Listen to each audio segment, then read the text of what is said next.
Hi, everybody, and welcome to another episode of Experian Talks. And this time, Experian Talks supporting victims of identity fraud.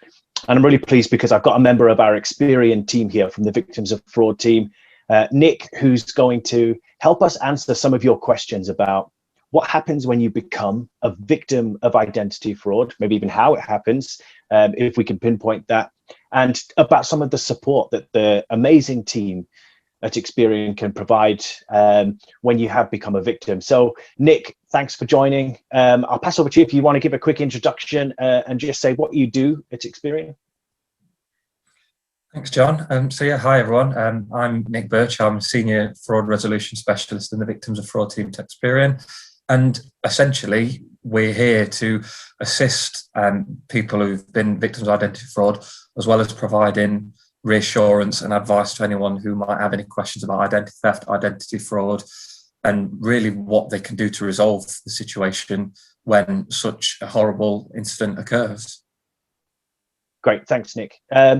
So we're going to cover a lot of questions today. We've got some questions that have been sent through to us and some questions which I think are going to be really useful for people to hear the answers to and to understand how they can get help, because I suppose Nick, you probably see this a lot. It's probably quite a distressing situation for people. But if we take it back to the beginning, to the basics of ID fraud, what is it? What does it really mean if someone's a victim of ID fraud?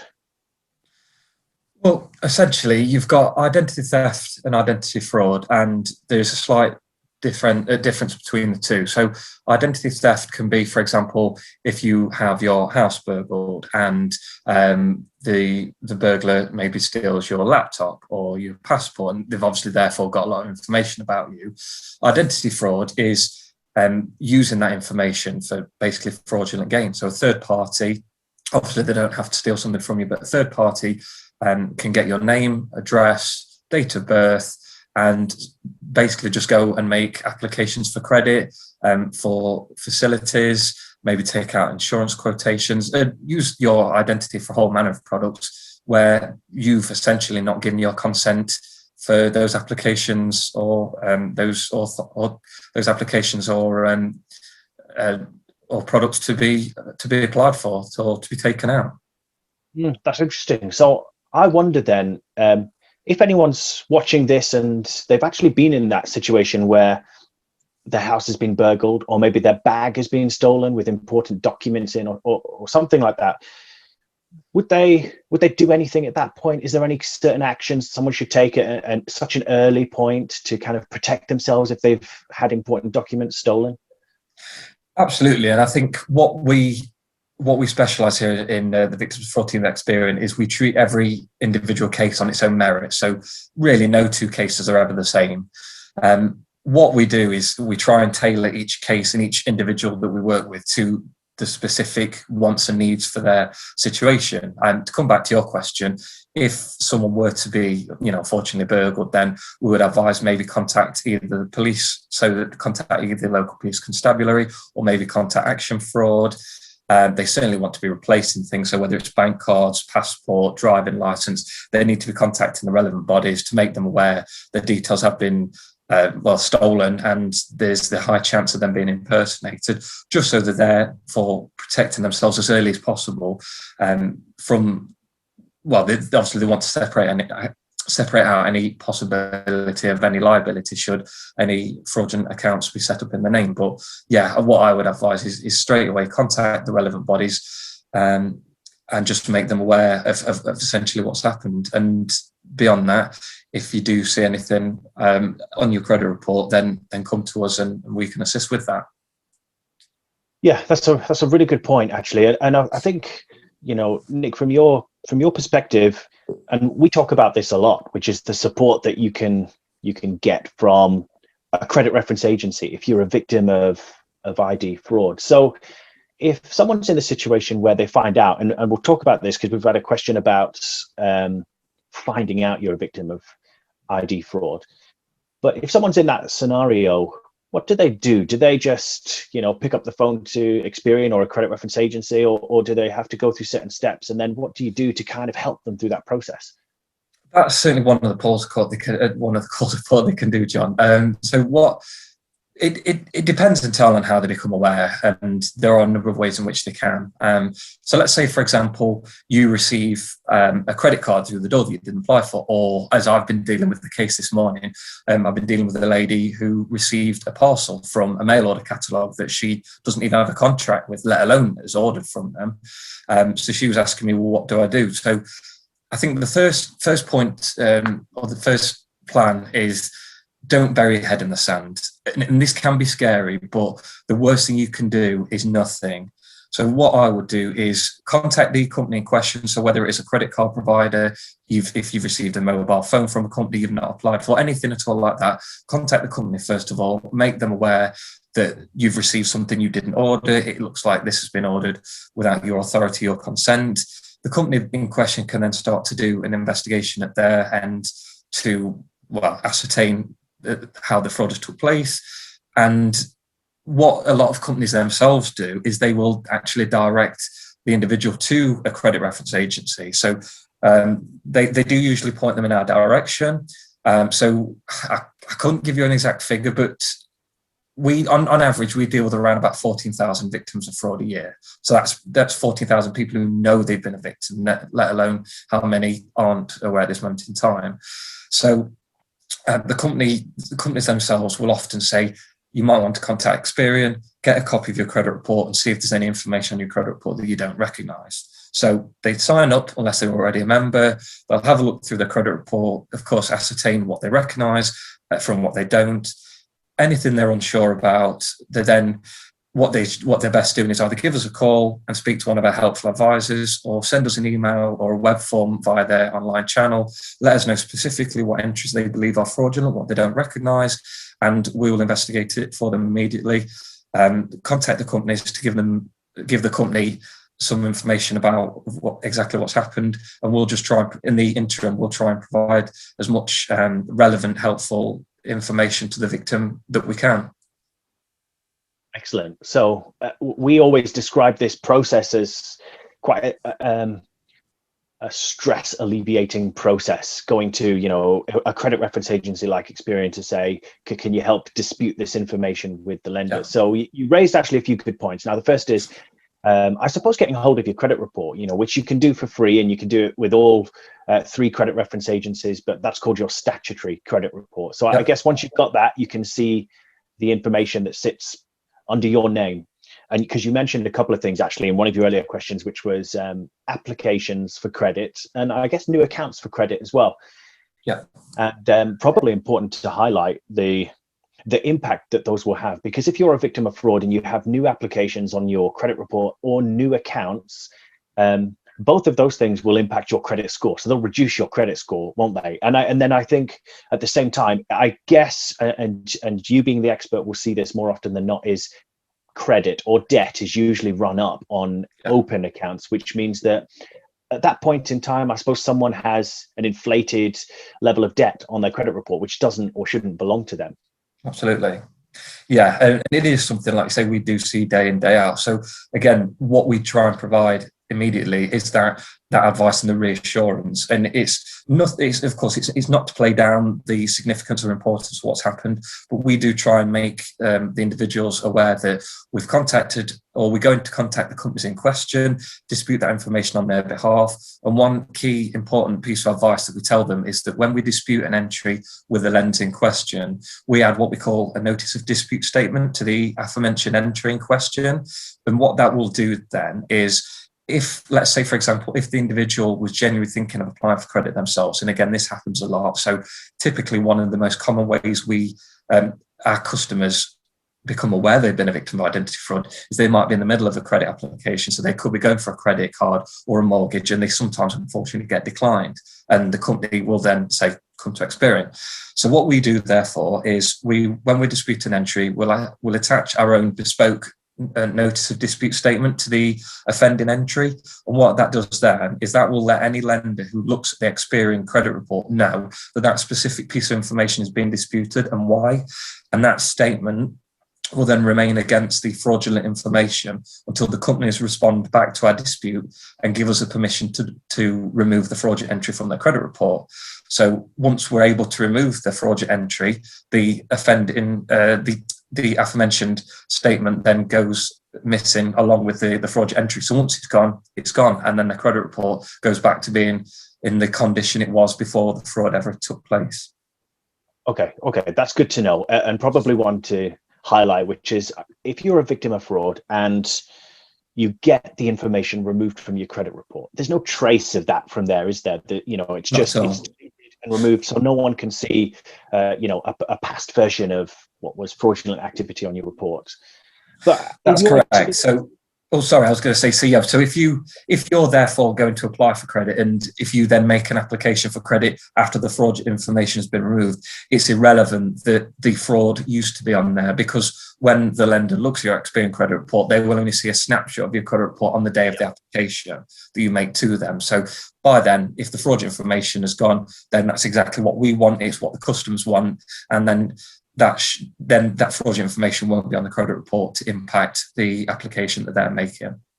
Okay, that's interesting, and I think you raise an interesting question, probably for anyone who's watching this, or anyone who's found out they're a victim of fraud, because what you've said is, which I think that we know, is that a lot of victims of ID fraud find out when they're in the middle of an application process, and that could be for something important like a mortgage or a loan, car finance, I guess. Yeah.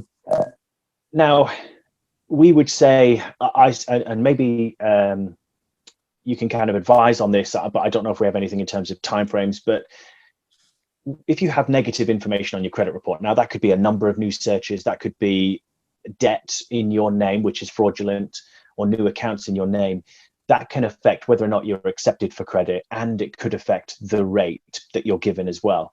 So if someone's in the middle of this process, do you think it's better to wait until the fraudulent information is removed from their credit report before they, formally apply for credit and get any kind of credit agreements? And I don't know if you can answer this, but do lenders typically factor that in? If they're in a dispute, will they kind of remove that from any product, or it's possible they could pay a slightly higher rate if they've got fraudulent information on their report? It is possible, yeah, absolutely. And it is one of the unfortunate circumstances that we do see. So as I mentioned, when we are disputing entry, we will add that notice of dispute statement that is bespoke to say that we are disputing its fraud, so that potential future lenders looking at Experian credit report will see that. However, what we do try and advise our victims of fraud is, if you are thinking of applying for credit, if you can just hold off until the fraudulent information is removed, that can only benefit you, really, in respect of, we can't say for definite that fraudulent information will go against you, but any lender who's looking at your Experian credit report on the day of the application, they are, as I mentioned earlier, they are seeing a snapshot of your credit report on that day. So if the fraudulent information is on there, potentially it could go against you. So for example, like you said, if you do have a debt on there, or if you do have a number of recent credit applications, a lender could look at your credit report and they could say, well, this individual potentially could be seen as what's something like a serial credit seeker, and if they're successfully getting all those products they're applying for with those other companies, are we then sure that if we give them the product they want with us, will we always get those repayments on time every month? So again, that can be seen as being a little bit unfair, but again, it's one of those questions where at the time the lenders aren't to know necessarily that the information on the credit report is fraudulent, which is again why we do say, if you can just hold off until the fraudulent information is removed. Once it's gone, and the lender will only see your credit report on the day of the application. But of course, as you just said, they can still be accepted when there is fraudulent information on there, but it could potentially affect the terms of the credit agreements that they're looking for. Yeah, so I think I don't think anyone wants to pay more credit than they should do. So I think it's probably just about being careful if you're a victim. And I know if you're in that situation, particularly where you're buying a house, maybe it's time is often of the essence, particularly if you're in a chain. So we know it's important, and I think that's why it's good to highlight the dispute service that Experian and the credit reference agencies can offer. But let's walk through a bit of a journey, because we've covered some of this, but let's walk through the journey of a victim of ID fraud. Sure. Now, I'm going to first say you will probably agree with this, is that almost always we could kind of guess where a fraudster may have got information from, but we'll never know, will we, where a fraudster might have obtained all of the information from? Not truly, unfortunately, no. The vast majority of applications, as we know now, especially living in the pandemic, are all being done online because our ability to see people face to face has been massively reduced. This tended to be the case anyway. We tend to see a lot of applications made to companies are, of course, being done online, and fraudsters are often quite savvy. So they will use a number of options at their discretion. They'll comb things like social media, and again, it's really important that anyone does use social media, try not to put that much information about yourself online. If you need to, or if you choose to, try and improve your privacy settings and really limit who can see your information, as fraudsters will tend to comb social media quite a lot. But again, there is so much information publicly available online. Sometimes fraudsters might use the dark web. There are a number of ways. So yes, unfortunately, it's very, very difficult to try and pinpoint exactly where a fraudster will ascertain one individual's information from. Okay, that's. I mean, it's slightly concerning, but I think what we'll do is we'll talk about ways which people can protect themselves in a moment. So, yeah, you talked about this, which is the way in which people find out that they're a victim of fraud, and I'm going to suggest that's probably one of just a few ways, which is they probably receive things like you said in your case that you're dealing with this morning, or others, which is they receive something through the mail. So maybe a credit card, or maybe a bill, or even a package. So maybe that's something to keep an eye out for when things arrive that you're a bit suspicious of, or you're not sure what they are. Maybe just don't disregard them. yeah. And maybe the second way is that people apply for credit, and during the application process, it emerges that they have negative information on their account, which might be fraudulent. Are there any other ways which people tend to? I mean, maybe just a check-in, maybe an annual check-in where they see what's on their credit report and they might spot something that's a bit rogue. Yeah, that's right. I mean, typically you've covered already there, and the majority of ways we find out. Sometimes, you don't always need to receive goods or parcels. It can just be a welcome letter. We do as well see some decline letters. Sorry, we can't give you the credit facility you look for. An instant. A lot of those people automatically think, well, that's a phishing letter they're touting for business, which isn't always the case. We do deal with some people who receive debt collection letters. And of course, you see programs on TV where you think, am I going to get a bailiff on my door? Are they going to try and take my settee from me or my TV or what have you? And again, that's very, very uncommon. However, there are a number of ways in which we see that. And sometimes it's even a case of an individual will have a genuine credit facility taken over fraudulently, and they can have it moved to a different address. They can have funds taken out. Again, as I was saying, these fraudsters are really quite savvy, but the majority of the fraud that we deal with, probably around about 70% of all the cases we deal with are what we call present address fraud, where the fraudsters applied for credit at the address where you currently live. And it might just be a case of they then try and get the products either delivered to a separate delivery address, so therefore the agreement's still registered at your address, but the goods never come to you. Or if they can try and intercept the goods, as difficult as that can be, before they turn the door. Again, it's very difficult to try and pinpoint exactly how it can happen. Yeah. Okay. So I guess the moral of that part of the story is just keep an eye out for things that happen. So, getting mail through the door, and then probably checking your report, which, we've said already, but you can do that for free from all three credit reference agencies, and it's called your statutory report. So I guess doing an annual check-in, we generally advise, is a good thing, just to see what information's under your name, but also just keeping an eye out on any mail that comes through, so that what's happening. And if something looks a bit suspicious, I guess you could look up the company online and contact them through their phone number online. That might be a safe way to do it. But once we've done that, and you've kind of talked through this process a bit, they can then, let's say they get hold of their credit report, find some information, and they can contact the team at Experian and say, these applications are fraudulent, these accounts are fraudulent. And at that point, in the work your team does, that goes away, contacts each lender on their behalf and says this information's fraudulent, adds the note, and then you kind of go through that dispute process there. Is that right? That's correct. Yeah. So if let's say so as an example, if you saw something on your credit report today and you say, well, that wasn't me, that was fraudulent. Like I say, you can either send us an email or give us a call. We will then dispute the information as soon as we get that with the lenders. We've created a secure online channel so the lenders get our disputes immediately. So there's no time delay in that respect. We give the lenders in question as much information that supports your comments that these applications or these fraudulent accounts are nothing to do with you. Because the information belongs to the companies, this is our process, this is what we need to do. So we wait for the company to come back to us and give us the update.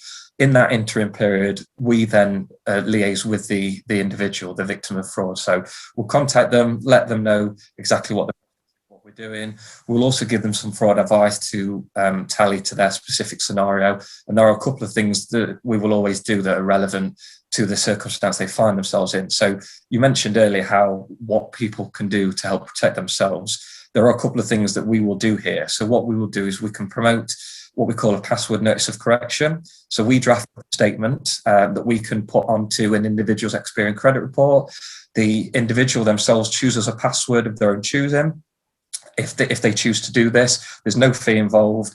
What we would then do is we attach this statement with their chosen password to a piece of information on their Experian credit report.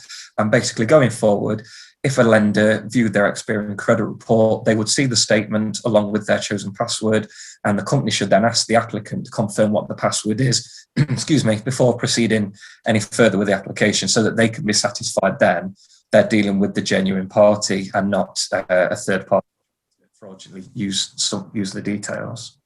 Great. We did have a question about that around protecting yourself. So I guess the good news there is you can add this password to your credit report, and it just means future applications are a bit more secure. And I guess this, just like any password, should be quite a unique password, and not your Absolutely. mother's maiden name or your pet's name or something like that, which is good. One question, which I think you've covered already, actually, that we had come through is, does your report and score particularly go back to normal after fraudulent information? I'm going to speak for you, but the answer is yes. So once the fraudulent information is removed, your report goes back to where it should be, to where, to your genuine information. That's right, isn't it?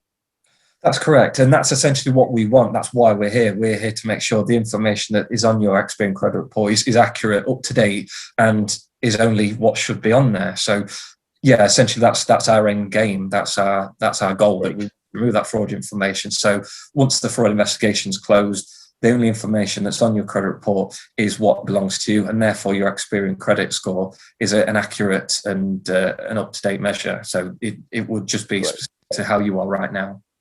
Okay, super. So if they do that, and we've kind of taken someone through the journey of discovering they're a victim of ID fraud, to getting the help from a credit reference agency like Experian or one of the others, then we had a question that came in about action fraud. So should someone report this to action fraud? Now, they don't go through a dispute process with lenders. That's, predominantly that would be done through, a credit reference agency, or you could do it yourself. But should they report to action fraud? Absolutely. So the action fraud was set up in tandem with the Metropolitan Police Service, and there's a lot of helpful, useful information on action fraud's website. So if anyone's wanted to look, you can either just Google action fraud, or the website address is actionfraud.police.uk. And this is something we proactively promote anyway. So you can get crime reference numbers from there rather than contacting your local police constabulary, unless you live in Scotland. If you live in Scotland, all reports of fraud and cybercrime should be made to the police via 101. However, if you live in the rest of the UK, visit Action Fraud's website and you can get a crime reference number from them. We use that to assist us with the disputes that we provide to companies. And similarly, we do find that victims do as well.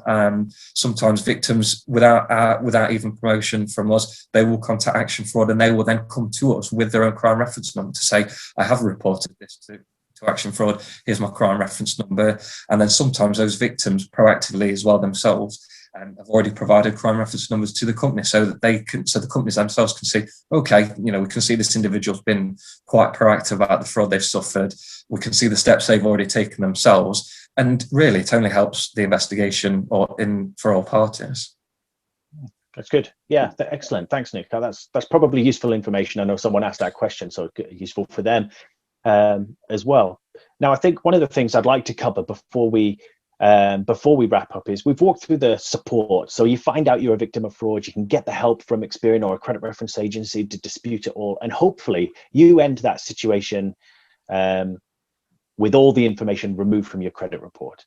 But before that would happen, or even after that would happen, I suppose there's a space of how do you protect your details the best you can so you can avoid becoming a victim in the first place or avoid becoming a victim in the future. So in terms of protecting yourself, we covered a couple of things already. One is social media. So we know, I guess commonly fraudsters can take a lot of information you post, because people post things like when they're away on holiday and they can find their addresses and personal information that might relate to passwords as well. Is there any other ways that you can add as well that people can do to just generally protect their details to avoid becoming a victim of ID fraud? Yeah, I mean, there are a number of things they can do. Certainly having stronger passwords is very important. You can use a number of different things. You can either use a keychain where you can, I know a lot of Apple products do that, where they can recommend a powerful password. You can even take the beginning of address and then put a couple of special characters in, or if you're using it for social media and you're on Facebook, you could begin the first letter with an F and the last letter with a K, to make your password really long and complicated. But again, it's something you need to the ability to remember. You don't want it to forget. And one other thing that we do advise people to help protect themselves going forward is we refer them sometimes to the fraud prevention service called CIFAS. So what individuals can do is they can register with CIFAS for their protective registration marker. And what this does, this applies a protective registration marker to their credit report. So it doesn't just sit on their Experian credit report, which is an important thing. It goes on all 3 credit reference agencies' reports. And going forward, if any financial lender who is a CIFAS member, and I think there's well over 500 now that are, if they receive a credit application in that individual's name, it would then proactively prompt the company to do additional verification checks to make sure they are dealing with a genuine party as opposed to a fraudster. So in theory, that should prevent an application from being successful if a company received an application in somebody's name. You just reminded me as well, Nick, the notice of correction password that you talked about that helps prevent fraudulent applications in the future. Now, you said that's added for free, but probably worth highlighting that should be added separately through all 3 credit reference agencies. Probably a slight difference with CIFAS. Yes, that's right. And you should contact all 3 credit reference agencies separately to do that, shouldn't you? That's correct. One thing that we do, and just to make people aware, is that if you are a victim of fraud, and when the victims of fraud team here at Experian take your case on a weekly basis, we contact the other 2 credit reference agencies, Equifax and TransUnion, to make them aware of all the new cases we've taken on. So subsequently, the other 2 agencies will then write out to those individuals to offer them support and advice in how they can get a copy of their credit report and what they can do at their end, so that they'll offer their own products and services. But to your question, in terms of adding a password, we can only add a password to the Experian credit report. So if they did want to do that elsewhere, they would need to proactively contact the other agencies and ask for that to be done. Great. And another question here is about, just like we were talking about there, is checking your credit report. And we will contact the other agencies and they do the same for us. But as standard practice, someone should probably check their credit report with the 3 main credit reference agencies. So there's Experian, Equifax and TransUnion, but they should probably do that with all 3 at the same time, really. Yeah, and I think it's important to note that, especially if, for example, if you're thinking of applying for credit, when you make an application for credit, the company will let you know they're going to do a credit check on you, but of course they might not say who they're going to use. So potentially there could be information that's on your Experian credit report that might not be on one of the other 2 credit reports, and vice versa. So you may find information that you see on your Experian credit report isn't on one of the other agencies, but you will find some information that they have that we don't. So absolutely, it is important, just so that you're getting the full picture, to get a copy of your credit report from the other 2 agencies, just so that you can see exactly what all 3 are currently recording in your name at your current address. Great, that's excellent. So before we kind of wrap things up, I want to reel off a few ways that people can protect themselves. So I know we've talked about the support that's on offer from Experian, from credit reference agencies, but I think people will want to know how do they try their best to stop fraudsters getting their information? So we talked firstly, we talked just now about passwords, so keeping secure passwords. And I guess, just like you said, Nick, unique passwords to different sites. I know they're difficult to remember, but I guess if you can find some sort of pattern to how you do it, that's key. And secure connections as well. So when I say secure connections, I think one of the things we often talk about at Experian is using public Wi-Fi, particularly where it's unprotected. So you've got no security on a public Wi-Fi. It's always being careful. I mean, there's nothing wrong with using it, but I guess just maybe be careful about using online banking or emails where people can actually monitor what you're typing in and what you're accessing. Yeah, it's completely what you're using it for, really. Yes, if you're just wanting to check the football scores or whatnot, then that's fine. But yeah, if you're, like you say, if you're thinking about using online banking where you've got really sensitive information, and you're talking about finances or your personal address, your date of birth, it's really worth thinking twice about whether you need to access public Wi-Fi. Yeah, exactly. And then in the same way, I think home Wi-Fi is another important one as well. So I guess making sure your home Wi-Fi networks are secure. So you've got a password on your connection to your router.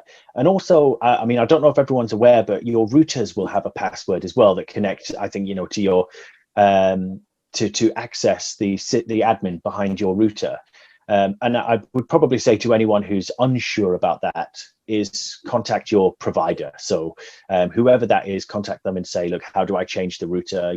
How do you access that to do that? And just making sure there's a secure password on there as well. But the other thing we talked about, social media. So, I mean, I guess your advice would be just be careful about what you post on social media across. Usually people have multiple accounts through different platforms that they use. So just being careful about how much information you're putting out. Yeah, and I think one handy trick you can do is you can always just spend like 5 minutes just trying to Google yourself. So if you don't use without that sounding weird, if you 5 minutes so if you don't go into a browser where you've already actively logged in through things, so it doesn't remember you, just try Googling yourself how much you can find out, or usernames, or Twitter handles, Instagram handles, that kind of thing, and just see how much information you can freely get just by Googling yourself. So the less that you can find, the less fraudsters can find. And similarly, to add to that, what I would also advise is things like your laptop and your mobile phone, make sure that you've got the current, the most up-to-date apps downloaded, and similarly with the security software, just make sure that you've got everything bang up to date, because companies, the phone providers, will constantly be refreshing and increasing the security of their software. So it's really important to make sure that you're not letting apps get too old without updating them. Yeah, great. And the last one I think I want to talk about, which is quite broad, but it's phishing. So you mentioned this very briefly in the beginning, but and I often give advice to people around protecting themselves, which is always be cautious about what they receive. So when we talk about phishing, we're just talking about, I guess, unexpected contacts, whether that's a phone, a text message, an email, asking for details or asking you to log in or directing you with a link to go somewhere. I guess as a general rule, be suspicious of everything you receive. And if someone calls you out of the blue, you don't need to talk to them and provide details at that point in time. You can just, you can say you're busy and then find the number from the website later and give them a call back to see if it was genuine. But I guess that as a general rule, would you say the same thing, which is just be cautious and maybe not divulge anything, and definitely don't follow links in emails and text messages? Absolutely. I mean, you can register your phone free of charge with the telephone preference service. So it's worth Googling, phone preference service, and you can put a limit and a block on phishing text and, junk phone calls basically coming through. But I think it goes back to the old adage of if it's too good to be true, it probably is. It's similar thing like, I'm hearing trends now about people getting emails and texts about getting COVID vaccinations, and if you just click this, put your bank details in, we'll get you a jab, and obviously things like that are to me, I know that they're blatantly fraud, but of course the regular person in the street, they're not always going to expect that to be the case.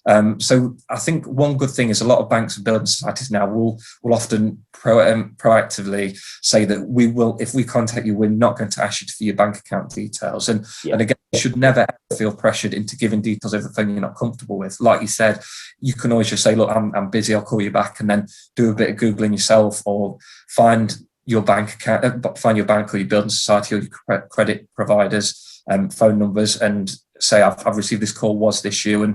And you contact them. If you really need to speak to them, you contact them and go through the official channels, as opposed to waiting or opposed to expecting that any call you receive will be legitimate. Yeah, excellent. I think that's some really good advice to end this episode on, Nick. So Nick, from us, well, from me and Experian Talks, thank you for coming on. I think you've provided a great look at how Experian and credit reference agencies can support victims of ID fraud, but how you can protect yourself as well. So thanks very much, Nick. Really appreciate that. We'll put some important links in the description below so you can find your way to some support as well. No problem. Happy to help. Great. Thank you. Thanks, everyone. Bye-bye.